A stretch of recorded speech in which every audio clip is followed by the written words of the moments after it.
Hello everyone, welcome to my YouTube channel Nariyal English classes. Nariyal English classes में आपका स्वागत है। Today we are going to read the third part of the lesson we are not afraid to die if we can all be together. In its previous part we came to know that the narrator was struggling with the sea and he had taken various steps to protect the ship while flooding in of the water. So we are continuing from that part today. So let us start. By morning on January 3, the pumps had the water level sufficiently under control for us to take 2 hours rest in rotation. So here the narrator tells us that on January 3, the water level was low, it was under control and they could take rest in rotation. तो वो rotation में rest कर सकते थे क्योंकि पानी का जो level था वो कम हो गया था. But we still had a tremendous leak. Tremendous mean बहुत ज़्यादा. Somewhere below the water line, and on checking I found that nearly all the boat's main rib frames were smashed onto the keel. We still had a tremendous leak. अभी भी बहुत ज़्यादा leakage हो रही थी. And somewhere below the water line, और ये जो लीकेज थी ये वाटर लाइन से आ रही थी. So it means the water was still coming in. अब what is water line? Water line किसको कहते हैं हम? जैसे ये आपका शिप है तो जितना जितना शिप पानी के अंदर रहेगा उसको हम वाटर लाइन कहेंगे. जैसे यहाँ पर जो एरिया मैं आपको दर्शा रहा हूँ ये आपकी वाटर लाइन है. ये वाला जो है it means the level of the water on the side of the ship, that is water line. I found that nearly all the boat's main rib frames were smashed. Smashed mean badly broken, पूरी तरह से टूट जाना, उसके लिए word है smashed. तो मैंने ये देखा कि जो बोट की मेन फ्रेम थी, मेन रिब फ्रेम्स थी, वो बुरी तरह से टूट चुकी थी डाउन टू द कील, और ये कील तक पूरी तरह से टूट चुकी थी. नाउ व्हाट इज कील? कील जो जहाज का बेस होता है उसको हम कील बोलते हैं. सो कील is the base structure of the ship, और ये स्टील का बना होता है. जैसे ये वाला जो आपका बॉटम है इसका शिप का, इसको हम कील कहते हैं. तो इसकी जो मेन रिब फ्रेम्स थी वो कील तक टूटी हुई थी. And in fact there was nothing holding up whole section of starboard hull except a few cupboard partition. तो एक्सेप्ट मीन सिवाय, को छोड़कर. तो अगर हम जहाज के स्ट्रक्चर की बात करें, if we talk about the structure of the ship, so it was badly broken, ये पूरी तरह से टूट चुका था. और इसकी जो स्टारबोर्ड साइड थी, हल मीन स्ट्रक्चर, ढांचा, तो जो जहाज का स्ट्रक्चर था उसको अगर कोई चीज सपोर्ट कर रही थी वो थी जो अलमीरा के साथ उसकी पार्टीशन की गई थी, उसी के साथ वो जुड़ा हुआ था. Otherwise it was badly broken. We had survived for 15 hours since the wave hit. अब लगभग 15 घंटे का समय हो गया था हमें बचे हुए जब लहर जो थी वो बेवोकर से टकराई थी. What Bevoker wouldn't hold together long enough for us to reach Australia. लेकिन ऑस्ट्रेलिया तक हमारा बेवॉकर बोट जो थी वो नहीं पहुंच सकती थी क्योंकि वो तो डैमेज हो चुकी थी. So it was impossible for us to reach Australia with the Bevoker. This is the map of Australia and we could not reach there with Bevoker. The narrator says, I checked our chart and calculated that there were 2 small islands in a few hundred kilometers to the east.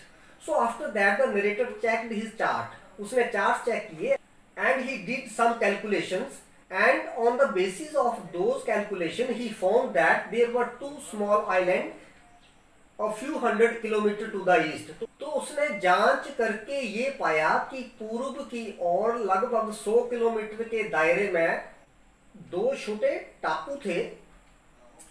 One of them, Ile Amsterdam, was a French scientific base. और उन 2 island में से एक जो था वो ली Amsterdam था, and which was a French scientific base, और वो साइंटिफिक बेस था फ्रेंच का. Our only hope was to reach this pinprick in the vast ocean. और हमारी जो अब होप बची थी वो ये थी कि हम कैसे न कैसे इन आइलैंड पर पहुंचे.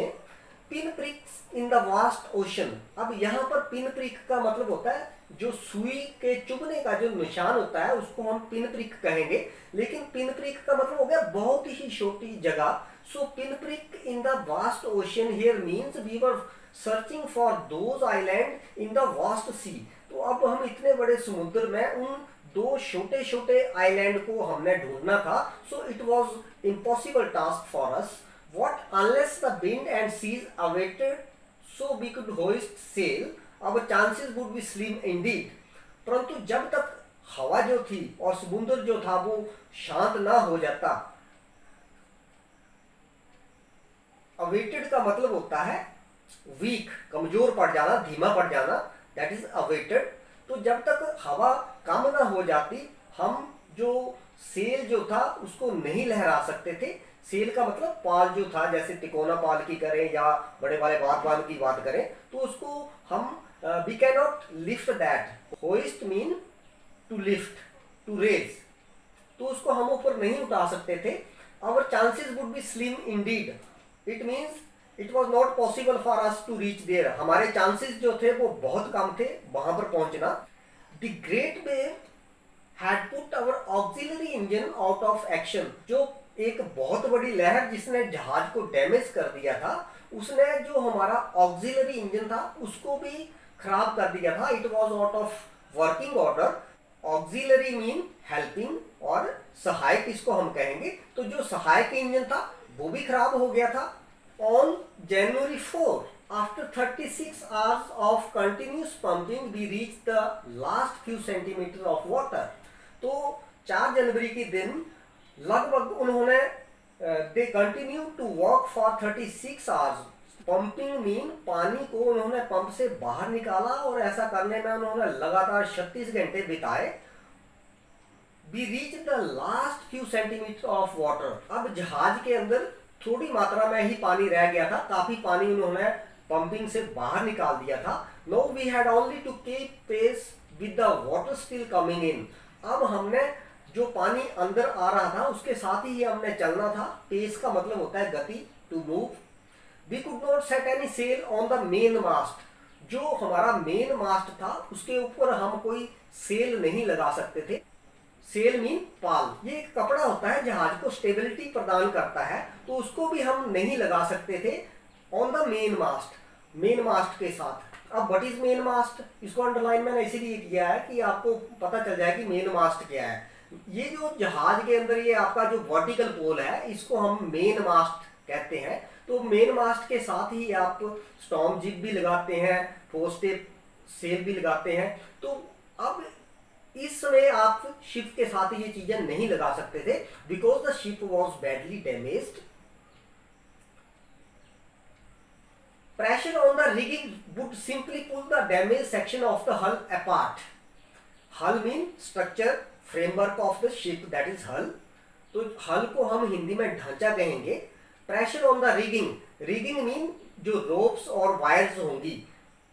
अगर हम ऐसा करते, इट मीन्स अगर हम ये जो आपका मेन मास्ट है इसके ऊपर हम अगर सेल लगाते तो ये जो आपकी रिगिंग है, ये रिगिंग, ये वाले जो रस्से हैं, वायर जो है, इसको हम रिगिंग कह रहे हैं. तो ये क्या करते, आपका जो शिप था उसको और ज्यादा डैमेज कर देते क्योंकि उसका प्रेशर पड़ना था और जहाज जो था वो और बिखर जाना था. सो वी होइस्टेड द स्टॉर्म जिब. होइस्टेड मीन लिफ्टेड. इस करके हमने क्या किया, जो स्टॉर्म जिब थी उसको ऊपर उठाया and headed for where I thought the two island were.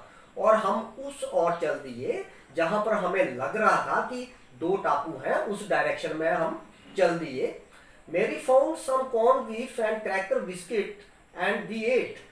No who was Mary, Mary कौन थी, she was narrator's wife and she found some beef and cracker biscuit. तो उसको कुछ एक मांस के टुकड़े और बिस्किट मिले. Beef is the meat of a cow. जो गाय का मांस है उसको हम बीफ कहते हैं. And we ate our first meal in almost 2 days. तो यहाँ पर नरेटर बताते हैं कि उन्होंने लगभग 2 दिनों के बाद अपना जो पहला भोजन था उन्होंने किया. It means they didn't take anything for 2 days. What our respite was short-lived. Now what is respite? Respite mean relief. अब ये जो हमें राहत मिली, it was short-lived, ये थोड़ी देर के लिए थी. At 4 PM, it means in the evening, black clouds began building up behind us. तो एक बार फिर से काले बादल जो थे वो उनके पीछे बनने शुरू हो गए। Within an hour the wind was back to 40 knots। तो एक घंटे के अंदर ही जब काले बादल बनने शुरू हो गए तो जो विंड थी उसकी स्पीड जो थी वो 40 नॉट तक पहुंच गई।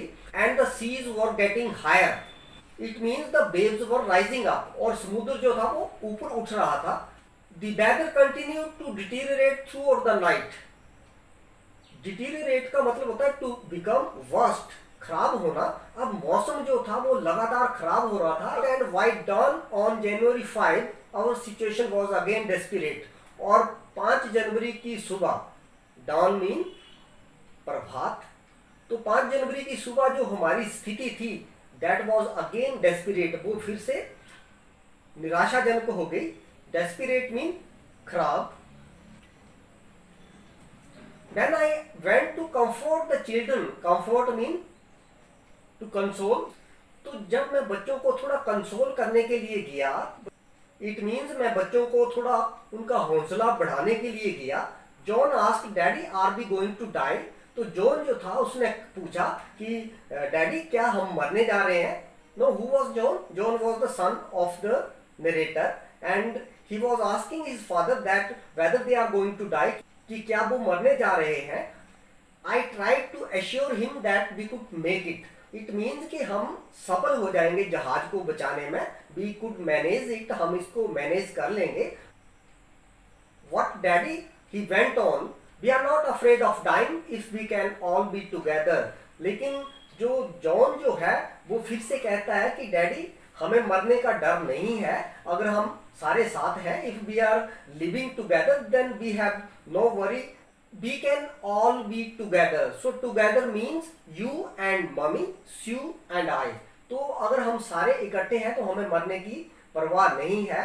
So this also justifies the appropriateness of the title। The title of the lesson is very much appropriate। This statement shows that the John was also a very adventurous child। So this finishes your third part of the lesson। Its fourth part we will do in our next video। So keep watching and sharing my videos। Thank you।